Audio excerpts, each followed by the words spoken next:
പ്രിയപ്പെട്ട സുഹൃത്തുക്കളെ, പുതിയൊരു വീഡിയോയിലേക്ക് സ്വാഗതം. ഇന്ന് നമ്മൾ ഈ വീഡിയോ പരിശോധിക്കാൻ പോകുന്നത് സ്മാർട്ട് ഫോൺ ഉപയോഗിക്കുന്ന എല്ലാ സുഹൃത്തുക്കൾക്കും വളരെയേറെ ഉപകാരമായിട്ടുള്ള ഒരു സബ്ജക്റ്റ് ആണ്.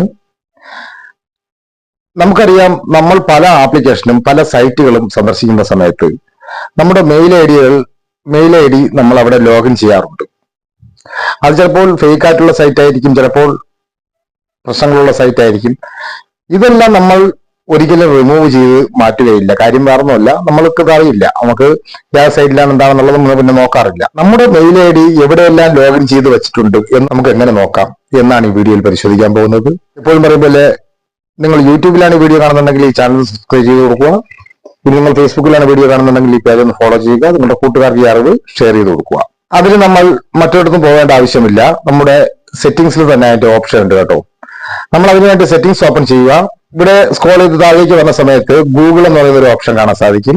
ഗൂഗിൾ നമ്മൾ ഓപ്പൺ ചെയ്യുന്ന സമയത്ത് നമ്മുടെ ഒരു മെയിൽ ഐ ഡി ഇവിടെ കാണാൻ സാധിക്കും. റെക്കമെൻഡഡ് ആൻഡ് ആൾ സർവീസ് എന്ന് പറഞ്ഞ രണ്ട് ഓപ്ഷൻ ഇവിടെ കാണാൻ സാധിക്കും. രണ്ടാമത്തെ ഓപ്ഷനായ ആൾ സർവീസിൽ ഞാനിപ്പോൾ ക്ലിക്ക് ചെയ്യുകയാണ്. ഞാനിപ്പോൾ ഫസ്റ്റ് എന്റെ മെയിൽ ഐ ഡി ആണ് ഞാൻ പരിശോധിക്കാൻ പോകുന്നത്. ഇപ്പോൾ നമുക്കിവിടെ കാണാൻ സാധിക്കും, ഒരുപാട് ഓപ്ഷൻ ഇവിടെ കാണാൻ സാധിക്കും. വളരെ പ്രധാനപ്പെട്ട ഓപ്ഷനുകളാണ് ഇതെല്ലാം. ഇതിൽ നമുക്ക് കണക്റ്റഡ് ആപ്സ് എന്ന് പറഞ്ഞ ഒരു ഓപ്ഷൻ കാണാൻ സാധിക്കും. നമ്മൾ അവിടെ ഒന്ന് ക്ലിക്ക് ചെയ്യുക. കണക്റ്റഡ് ആപ്സ് എന്ന് പറഞ്ഞ ഈ ഓപ്ഷൻ ഞാൻ ക്ലിക്ക് ചെയ്തു. അപ്പോൾ നമുക്കിവിടെ കാണാൻ സാധിക്കും 12 ആപ്സിൽ ഞാൻ ഇതിന്റെ ഈ മെയിൽ ഐ ഡി ഞാൻ ലോഗിൻ ചെയ്തിട്ടുണ്ട് കേട്ടോ. ഇവിടെ എഴുതി കാണിച്ചിട്ടുണ്ട് ആൻഡ് സർവീസ്.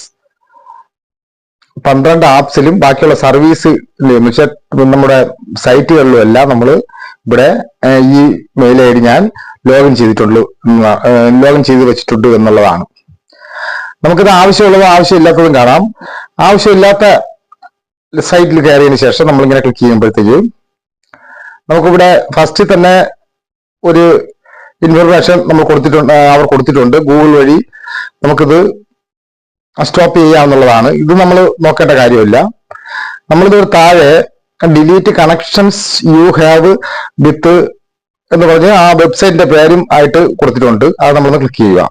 അപ്പോൾ നമുക്കിവിടെ കാണാൻ സാധിക്കും ഇത് ഡിലീറ്റ് ചെയ്യാനുള്ള ഓപ്ഷനാണ് ഇവിടെ കൊടുത്തിട്ടുള്ളത്. ഇതിവിടെ കൺഫേം കൊടുത്താൽ മതി, അത് ഡിലീറ്റ് ആയി മാറുന്നതാണ്. നമ്മൾ രണ്ടാമത് വന്നപ്പോൾ ആ സൈറ്റ് ഇവിടെ ഇല്ല. ഇതുപോലെ നിങ്ങൾക്ക് ആവശ്യമില്ലാത്ത എല്ലാ ഭാഗത്തുമുള്ള നമ്മൾ ലോഗിൻ ചെയ്ത് വെച്ചിരിക്കുന്ന മെയിൽ ഐ ഡി നമുക്ക് അനായാസം റിമൂവ് ചെയ്യാവുന്നതാണ്. ഇപ്പോൾ ഞാൻ മെയിനായിട്ട് ഉപയോഗിക്കുന്ന മെയിൽ ഐ ഡിയിലാണ് ഞാനിപ്പോൾ അത് ചെയ്തത്. നമ്മളിവിടെ ആരോ മാർക്ക് ക്ലിക്ക് ചെയ്തതിനു ശേഷം നമുക്കിവിടെ അടുത്ത മെയിൽ ഐ ഡി നമ്മൾ ഇതുപോലെ എടുക്കാം. അപ്പോൾ അതിലും നമുക്ക് ഇതുപോലെ കാണാൻ സാധിക്കും. ഇത് കണ്ടോ, അടുത്ത ഒരു മെയിൽ ഐ ഡി ഞാൻ എടുത്തപ്പോഴത്തേക്കും അതിലും ഇതുപോലെ നമുക്ക് ലോഗിൻ ചെയ്ത് വെച്ചിരിക്കുന്ന കാര്യങ്ങൾ ഇവിടെ കാണാൻ സാധിക്കും.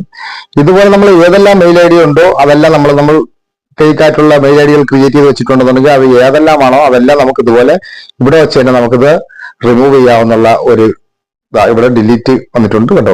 ഇതുപോലെ ഡിലീറ്റ് ചെയ്ത് കൊടുക്കാവുന്നതാണ്. എന്തായാലും ഇത് നിങ്ങളുടെ ഫോണിൽ നിങ്ങൾ നോക്കുക. നമ്മൾ അറിയാതെ തന്നെ നമ്മുടെ ഫോണിൽ പല പല പ്രശ്നങ്ങളും ഉണ്ടാവാൻ ഇങ്ങനെ ഏതെങ്കിലും സൈറ്റുകളിൽ നമ്മൾ കൊടുത്തിരിക്കുന്ന മെയിൽ ഐ ഡി ലോഗിൻ ചെയ്ത് വെച്ചിരിക്കുന്ന മെയിൽ ഐ ഡി കൊണ്ട് വളരെയേറെ ദോഷങ്ങളുണ്ടാവും.